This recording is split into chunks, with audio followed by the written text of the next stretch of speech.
Hey, howdy guys, this is Dave and welcome to Pages of Death, where we highlight the deaths of characters throughout our favorite books.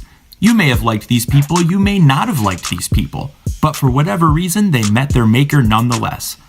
This reading will be from Jurassic Park by Michael Crichton from 1990, and it will be highlighting the death of Dennis Nedry, the disgruntled InGen employee who stole dinosaur embryos in a cooling canister disguised as a shaving cream can. But this is stuff we already know. The reason why I wanted to read this is because I've had the movie for years, and when I found out that Nedry died differently in the book than he did in the movie, I had to check it out. So without further ado, here we go. The sign said, "Electrified fence, 10,000 volts, do not touch." But Nedry opened it with his bare hand and unlocked the gate, swinging it wide. He went back to the Jeep, drove through the gate, and then walked back to close it behind him. Now he was inside the park itself, no more than a mile from the east dock. He stepped on the accelerator and bunched forward over the steering wheel, peering through the rain-slashed windshield as he drove the Jeep down the narrow road. He was driving fast, too fast, but he had to keep his timetable. He was surrounded on all sides by black jungle, but soon he should be able to see the beach and the ocean off to his left. This damn storm, he thought. It might screw up everything, because if Dodgson's boat wasn't waiting for him at the east dock when Nedry got there, the whole plan would be ruined. Nedry couldn't wait very long, or he would be missed back at the control room. The whole idea behind the plan was that he could drive to the east dock, drop off the embryos, and be back in a few minutes before anyone noticed. It was a good plan, a clever plan. Nedry had worked on it carefully, refining every detail. This plan was going to make him $1.5 million. 1.5 meg. That was 10 years of income in a single tax-free shot, and it was going to change his life. Nedry had been damned careful, even to the point of making Dodgson meet him in the San Francisco airport at the last minute with an excuse about wanting to see the money. Actually, Nedry wanted to record his conversation with Dodgson and mention him by name on the tape, just so Dodgson wouldn't forget he owed the rest of the money. Nedry was including a copy of the tape with the embryos. In short, Nedry had thought of everything, except this damn storm. Something dashed across the road, a white flash in his headlights. It looked like a large rat. It scurried into the underbrush, dragging a fat tail. Possum. Amazing that a possum could survive here. You'd think the dinosaurs would get an animal like that. Where was the damn dock?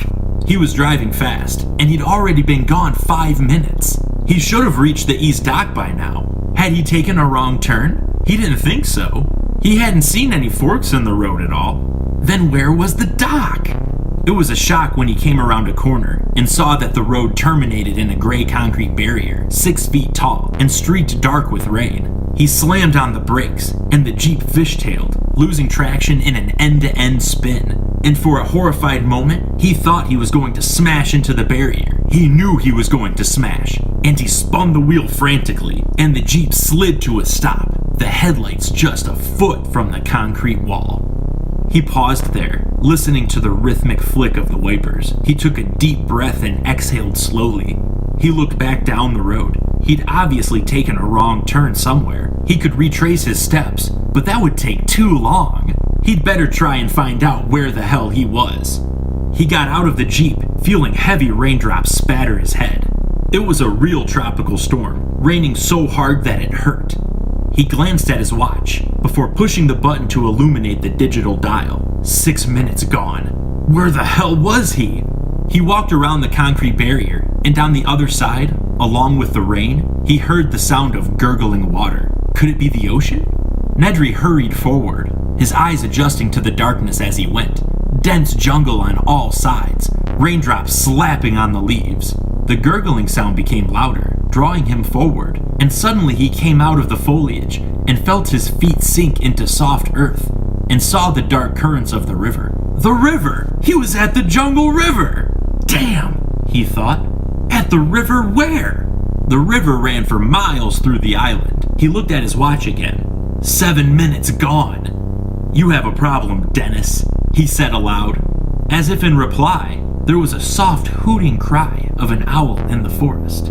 Nedry hadn't noticed. He was worrying about his plan. The The plain fact was that time had run out. There wasn't a chance anymore. He had to abandon his original plan. All he could do was go back to the control room, restore the computer, and somehow try to make contact with Dodgson to set up the drop at the East Dock for the following night. Nedry would have to scramble to make that work, but he thought he could pull it off. The computer automatically logged all calls after Nedry got through to Dodgson. He'd have to go back to the computer and erase the record of the call. But one thing was sure, he couldn't stay out in the park any longer, or his absence would be noticed. Nedry started back, heading toward the glow of the car's headlights. He was drenched and miserable. He heard the soft hooting cry once more, and this time he paused. That hadn't really sounded like an owl, and it seemed to be close by, in the jungle somewhere off to his right. As he listened, he heard a crashing sound in the underbrush, then silence. He waited, and heard it again. It sounded distinctly like something big, moving slowly through the jungle toward him. Something big, something near. A big dinosaur. Get out of here. Nedry began to run. He made a lot of noise as he ran, but even so, he could hear the animal crashing through the foliage and hooting. It was coming closer. Stumbling over tree roots in the darkness, clawing his way past dripping branches, he saw the Jeep ahead, and the lights shining around the vertical wall of the barrier made him feel better. In a moment, he'd be in the car, and then he'd get the hell out of here. He scrambled around the barrier, and then he froze. The animal was already there, and it wasn't close. The dinosaur stood 40 feet away, at the edge of the illumination from the headlamps. Nedry hadn't taken the tour, so he hadn't seen the different types of dinosaurs, but this one was strange looking. The 10-foot tall body was yellow with black spots, and along the head ran a pair of V-shaped crests. The dinosaur didn't move, but again gave its soft hooting cry. Nedry waited to see if it would attack. It didn't. Perhaps the headlights from the Jeep frightened it, forcing it to keep its distance like a fire. The dinosaur stared at him and then snapped its head in a single swift motion. Nedry felt something smack wetly against his chest. He looked down and saw a dripping glob of foam on his rain-soaked shirt. He touched it curiously, not comprehending. It was spit. The dinosaur had spit on him. It was creepy, he thought. He looked back at the dinosaur and saw the head snap again, and then immediately felt another wet smack against his neck, just above the collar. He wiped it away with his hand. Jesus, it was disgusting! But the skin on his neck was already starting to tingle and burn, and his hand was tingling too. It was almost like he had been touched with acid. Nedry opened the car door, glancing back at the dinosaur to make sure it wasn't going to attack, and felt a sudden, excruciating pain in his eyes, stabbing like spikes into the back of his skull. And he squeezed his eyes shut and gasped with the intensity of it, and threw up his hands to cover his eyes, and felt the slippery foam trickling down both sides of his nose.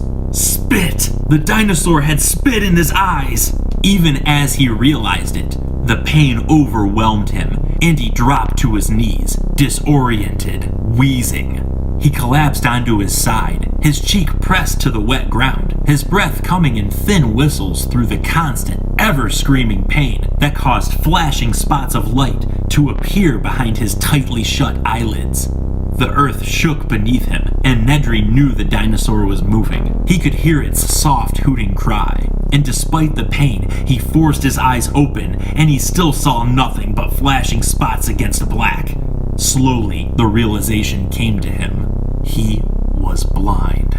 The hooting was louder as Nedry scrambled to his feet and staggered back against the side panel of the car, as a wave of nausea and dizziness swept over him. The dinosaur was close now. He could feel it coming close. He was dimly aware of its snorting breath, but he couldn't see. He couldn't see anything, and his terror was extreme. He stretched out his hands, waving them wildly in the air to ward off the attack he knew was coming. And then there was a new, searing pain, like a fiery knife in his belly, and Nedry stumbled, reaching blindly down to touch the ragged edge of his shirt, and then a thick, slippery mass that was surprisingly warm. And with horror, he suddenly knew he was holding his own intestines in his hands.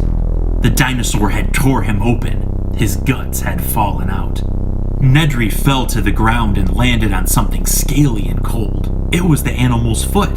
And then there was a new pain on both sides of his head.